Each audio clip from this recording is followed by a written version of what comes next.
मोहम्मद राना साहब की फैमिली से मेरी बात हुई है। अपने एक रूम में बिल्कुल रुक के बैठ गए हैं। उन्होंने अपना स्विच ऑफ किया हुआ है मोबाइल का, किसी से राब्ते में नहीं है। मोहम्मद राना साहब के बारे में जो कहा गया है कि वो ड्रंक थे और वो बहुत ज्यादा ड्रंक की वजह से मेरे सेट पे कभी ऐसा कोई वाकया नहीं हुआ कि वो ड्रंक होकर मेरे सेट पे आए हों। 2-4 दफा ऐसा वाकया हुआ है कि जो उनकी सिचुएशन प्रीमियर शो के दौरान हुई वो मेरे सेट पर भी हुई। जो परफॉर्म उन्होंने इस फिल्म में कर दिया है, आपको उससे पहले किसी फिल्म में उनकी ऐसी परफॉर्मेंस नहीं मिलेगी। जवान बच्चियां, छोटी बच्चियां, जो बेटी घर से निकलती है उसका ये पता नहीं होता कि वापस खैर खैरियत से आएगी कि नहीं। ये बताइएगा कि मोहम्मद राना साहब के जो हेल्थ के इश्यूज हैं वो काफी देर से चल रहे हैं, वो अंडर ट्रीटमेंट भी हैं, और दूसरा ये कि फिल्म की शूटिंग के दौरान भी उनकी तबीयत बार बार खराब रही। क्या बताएंगे आप इस हवाले से? बिल्कुल, मैं ये वाज़ह करना चाहता हूँ आप तमाम दोस्तों के सामने इस बात को कि मैं मोहम्मद राना साहब के साथ एक फ़िल्म प्रोजेक्ट पहले भी कर चुका हूँ, जिस फिल्म का नाम है छत्तीसगढ़। वो भी इंशाल्लाह 2025 में ही रिलीज़ होगी IMGC अदारा के साथ ही। मोहम्मद राना साहब के बारे में जो कहा गया है कि वो ड्रंक थे और वो बहुत ज़्यादा ड्रंक की वजह से मेरे सेट पे कभी ऐसा कोई वाकया नहीं हुआ कि वो ड्रंक होकर मेरे सेट पे आए हों और उन्होंने कोई ऐसी हरकत की हो जिससे मेरी शूटिंग डिस्टर्ब हुई हो या मेरी शूटिंग का स्केड्यूल खराब हुआ हो। अभी जो रिसेंटली वाकया हुआ है, अभी इवन के मेरी फिल्म बाप की शूटिंग के दौरान भी 2-4 दफा ऐसा वाकया हुआ है कि जो उनकी सिचुएशन प्रीमियर शो के दौरान हुई वो मेरे सेट पर भी हुई। उनकी क्या ऐसी फिजिकली प्रॉब्लम है कि जिसकी वजह से वो इस तरह की कैफियत उनकी हो जाती है। जहां तक उनका ड्रंक होने का है, मेरे सेट पर कभी कोई ऐसा वाकया नहीं हुआ कि जिसको मैं आपके सामने वाज़ह कर सकूं। उस दिन उनकी तबीयत नहीं खराब? बिल्कुल तबीयत खराब है और अभी तक चूंकि उन्होंने कोई बयान नहीं दिया इसके बारे में। जब तक मोहम्मद राना साहब खुद बयान नहीं देते मैं भी कोई वजाहत नहीं कर सकता, क्योंकि उस दिन बज़ाहिर देखने में तो ऐसा ही लग रहा है कि जैसे वो कदम डगमगा रहे हैं। देखने वालों ने जो लिखा है वो बज़ाहिर देखते हुए लिखा है, लेकिन कभी मेरे सेट पे ऐसा वाकया नहीं हुआ। लेकिन सेट पे शूटिंग के दौरान उनकी तबीयत खराब रही? यस, बाप फिल्म के दौरान भी जो उनकी कैफियत थी, ऐसा वाकया 2-4 दफा ऐसा हुआ है मेरे सेट पे भी। Thank you. और सॉरी के साथ मैं आपका 1 मिनट और लूंगा, जहां पे मैं अपने पॉजिटिव रिव्यू देने वाले दोस्त अहबाब का शुक्रिया अदा करना चाहता हूं, जिनका शुक्रिया अदा कर रहा हूं। लेकिन मैं उन दोस्तों का भी शुक्रिया अदा करता हूं जो मुझे क्रिटिसाइज करते हैं। उनके क्रिटिसाइज करने से मेरे अंदर एक और एनर्जी पैदा होती है। मैं उनके क्रिटिसाइज करने को कभी नेगेटिव नहीं लेता। वो भी मेरे मोहसन हैं, मैं उनका भी शुक्रिया अदा करता हूं। और उन्होंने जिन पॉइंट्स पर तनकीद की, मैं इंशाल्लाह अपने जो भी नेक्स्ट प्रोजेक्ट आएंगे उनको उनकी निशानदेही जो की है, मैं इंशाल्लाह उन तमाम पॉइंट्स पे काम करूंगा और वो चीजें अपनी खामियों को दूर करूंगा इंशाल्लाह। मोहम्मद राना साहब के बारे में जरा जो बाप ने उन्होंने किरदार किया है उस पर जरा थोड़ी बात करें। बहुत शुक्रिया, आप मुझे बात करने का मौका दे रहे हैं। बतौर एक आर्टिस्ट, मोहम्मद राना साहब की लाइफ की ये बेस्ट फिल्म है। एक ऐसे बाप का किरदार, मोहम्मद राना साहब के इसमें 3 शेडोज हैं। एक है यंग, जिसमें वो यंग है, अपनी वाइफ के साथ है, अपनी बीवी के साथ, और लव और रोमांस, और वो एक जो हमारा कमर्शियल सिनेमा होता है, इस फिल्म में वो भी शेडो आपको मिलेगा। उसके बाद जब बेटी 2-4 साल की है, बेटी को लेके वो जिंदगी में जो एक बाप और बेटी की बॉन्डिंग मोहब्बत होती है, बेटी को लेके कभी किसी पार्क में जा रहे हैं, कभी झूले दे रहे हैं, वो जिंदगी का वो भी लम्हे हैं। लेकिन जो उन्होंने फिल्म के अंदर बेटी बड़ी हो जाती है और उसके बाद जो उन्होंने वो परफॉर्म किया है, मैं समझता हूं कि मोहम्मद राना साहब की लाइफ में तकरीबन 300 से अबव मूवीज हैं, लेकिन जो परफॉर्म उन्होंने इस फिल्म में कर दिया है, आपको उससे पहले किसी फिल्म में उनकी ऐसी परफॉर्मेंस नहीं मिलेगी। मोहम्मद राना साहब की फैमिली से मेरी बात हुई है। उन्होंने अपना स्विच ऑफ किया हुआ है मोबाइल का, किसी से राब्ते में नहीं है। इवन के वो किसी से अपनी फैमिली के अलावा अपने एक रूम में बिल्कुल रुक के बैठ गए हैं। बिल्कुल मेरी फैमिली से, उनकी फैमिली से मेरी बात हुई है। वो डिस्टर्ब है, उनकी फैमिली डिस्टर्ब है, उनकी मिसेज डिस्टर्ब है, उनके फादर, उनके ब्रदर। जो वाकया हुआ है वो बहुत बड़ी फैमिली है। शफकत राना साहब पाकिस्तान का एक बड़ा नाम है, उनके भाई बहुत अच्छे और वो पढ़ी लिखी एजुकेटेड फैमिली है।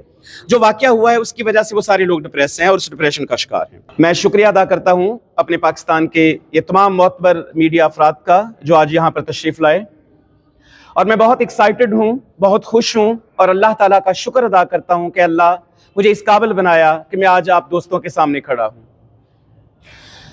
मैं शुक्रिया अदा करना चाहता हूं सबसे पहले अपनी ऑडियंस का, पाकिस्तान की आवाम का, जिन्होंने मेरे इस प्रोजेक्ट को सराहा, इसको पसंद किया, और अल्हम्दुलिल्लाह हमारी ये फिल्म जो है 2nd वीक में सक्सेसफुली रन कर रही है और तमाम सिनेमाज पे अवेलेबल है। उसके अलावा मैं आज अपनी टीम के साथ, अपनी कास्ट के साथ यहाँ पे खड़ा हूँ और शुक्रिया अदा करना चाहता हूं मेरे सबसे बड़े मजबूत बाजू जो हैं वो हैं IMGC डिस्ट्रीब्यूशन क्लब, जिन्होंने मुझे सपोर्ट किया और मेरे इस प्रोजेक्ट को पाकिस्तान की आवाम तक और पाकिस्तान के तमाम सिनेमास तक पहुंचाया। और खुशी की बात मेरे लिए यह है कि आज जिस मुकाम पर हम खड़े हैं, यह पाकिस्तान का एक नंबर 1 सिनेमा है, जो कि सर्कट का लाहौर का एक बेहतरीन सिनेमा है जिसका नाम गुलिस्तान सिनेमा है। और आज इस सिनेमा में सेकंड रन हमारी फिल्म चल रही है। पहला वीक पूरा अल्हम्दुलिल्लाह तीनों के तीनों शोज फिल्म बाप के यहां पे चले, और अब हम सेकंड रन में गुलिस्तान सिनेमा में हमारी फिल्म कंटिन्यू चल रही है, जिसका मैं शुक्रिया अदा करना चाहता हूं यहां के जो CEO हैं आरिफ खान साहब का। आरिफ खान साहब, थैंक यू सो मच, आपने मुझे सपोर्ट किया, पाकिस्तान फिल्म इंडस्ट्री को सपोर्ट किया। अब आता हूं मैं अपनी इंडस्ट्री के उन बड़ों के बारे में कुछ बताने।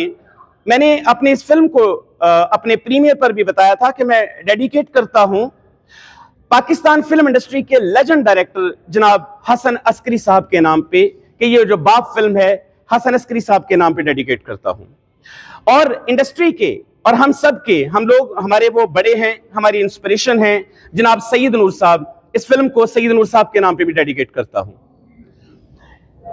अगर मैं एक शख्सियत का नाम ना लूं तो वो बहुत गलत होगा। जिन्होंने मुझे उंगली पकड़कर इस राह पर चलना सिखाया वो मेरे बड़े भाई हैं, मेरे बाप हैं, शफकत चीमा साहब। मैं इस प्रोजेक्ट को उनके नाम भी डेडिकेट करना चाहता हूं। और मैं अकेला कुछ नहीं हूं। जब तक मेरे बाजू, मेरी ताकत, मेरी सपोर्ट, मेरी टीम मेरे साथ है, नदीम चीमा कुछ कर सकता है, मैं अकेला कुछ नहीं हूं। यह फिल्म बाप एक खूबसूरत पैगाम है ऑडियंस के नाम। यह हर घर की कहानी है, हर बाप की कहानी है। यह एक ऐसा सोशल इशू है जिसकी अवेयरनेस के लिए मैंने इस टॉपिक का इंतखाब किया, बाप का। और यह इशू क्या है? रेप। जवान बच्चियां, छोटी बच्चियां, जो बेटी घर से निकलती है उसका यह पता नहीं होता कि वापस खैर खैरियत से आएगी कि नहीं। मेरी कहानी का मौजू भी बाप का यही है कि एक रेपिस्ट जिसने एक बाप की जवान बेटी को किस तरीके से ज्यादती का निशाना बनाने के बाद मर्डर किया, और वह बाप किस तरीके से उसको इबरतनाक अंजाम का निशान बनाता है, यह इस फिल्म का मौजू है। हमें इनफरादी तौर पर नजर रखनी है अपने मुआशरे में, अपने दाएं बाएं इर्द गिर्द ऐसे लोगों पर जो हमारे मुआशरे में ऐसा बिगाड़ पैदा करते हैं। सबसे पहले इस फिल्म का my experience was very good, और सबसे ज़्यादा मैं क्रेडिट इस जो वर्ड पे मैं खड़ी हूँ, सबसे ज़्यादा क्रेडिट मैं नदीम चीमा को देती हूँ, जिन्होंने मुझे इस काबिल समझा कि मैं इस फिल्म में बेटी का कैरेक्टर कर सकती हूँ। उन्होंने मुझे कास्ट किया और मैं बहुत ज़्यादा थैंकफुल हूँ आपका। जिस वर्ड पे हूँ मैं इस टाइम, वो सिर्फ इनकी वजह से हूँ। ये मुझे ना करते तो मैं शायद मैं थोड़ा डाउन रहती। कोशिश मैं कर रही थी कि मैं जाऊँ, और जिस स्क्रीन में ऑल सिनेमा पाकिस्तान की स्क्रीन में मैं आई हूँ, सबसे ज़्यादा थैंकफुल आपका हूँ, सबसे ज़्यादा। नदीम चीमा साहब का तो मैं शुक्रिया अदा करता ही हूँ कि उन्होंने इतना अच्छा सब्जेक्ट लिया और इतने अच्छे तरीके से उसको जो है ना पब्लिक के सामने पेश किया कि लोगों के दिलों में उतर गया ये। लेकिन एक और तबका है जिसका शुक्रिया अदा करना बहुत ज़रूरी है, और वो है आप लोग, ये मीडिया वाले, ये प्रिंट मीडिया, इलेक्ट्रॉनिक मीडिया। आप माशाल्लाह लोगों ने जिस तरह इस प्रोजेक्ट को सपोर्ट किया है, जिस तरह इसकी तारीफ़ की है, वो मेरे लिए एक बड़ी ही एक खुश आइंद बात है। बहुत सी फिल्म्स लगती हैं, बहुत सी फिल्म लग के चली जाती हैं, लेकिन उनको शायद वो प्रमोशन नहीं मिल पाती और लोग आ नहीं सकते। तो आप लोगों की वजह से ऑडियंस आई। दूसरा शुक्रिया ऑडियंस का बनता है कि जिन्होंने आप पे ट्रस्ट किया और वो आए, हमारी फिल्म को देखा, पसंद किया। मैं इतना सा कहूँगा जी कि नदीम चीमा के अंदर वो सारे एट्रीब्यूट्स हैं जो एक अच्छे डायरेक्टर्स में होने चाहिए। नदीम साहब ने जो स्टोरी टेलिंग का एक खूबसूरत अंदाज है इनका, वो ऐसा है कि ये पूरी फिल्म जो है वो अपने एक्टर के अंदर, अपनी टीम के अंदर उतार देते हैं। तो जब मैं कुछ ये 5वीं 6ठी फिल्म इनके साथ मैंने काम किया है, तो ये इस तरह मेरे अंदर वो सारी स्टोरी डाल देते हैं, इस तरह वो पूरी स्टोरी मेरे अंदर इनकॉर्पोरेट कर देते हैं कि मुझे लिरिक्स लिखते हुए फिर बड़ी आसानी हुई। मैं आप लोगों से ये बात कर रहा था कि नदीम चीमा साहब ने मोहम्मद राना से वो काम लिया है कि जो आज तक वो किसी फिल्म में ऐसी परफॉर्मेंस नहीं दे सके, और ये सारा क्रेडिट नदीम चीमा साहब को जाता है।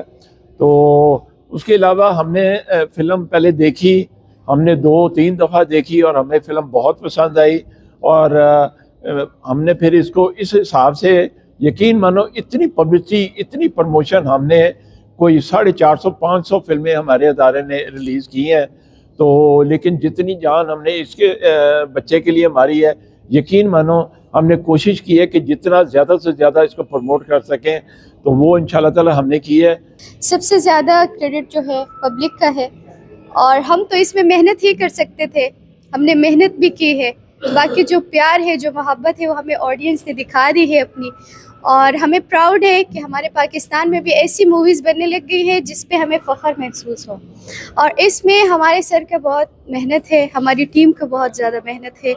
तो thank you so much sir, आपने हमें इस मूवी में काम करने का जो है चांस दिया।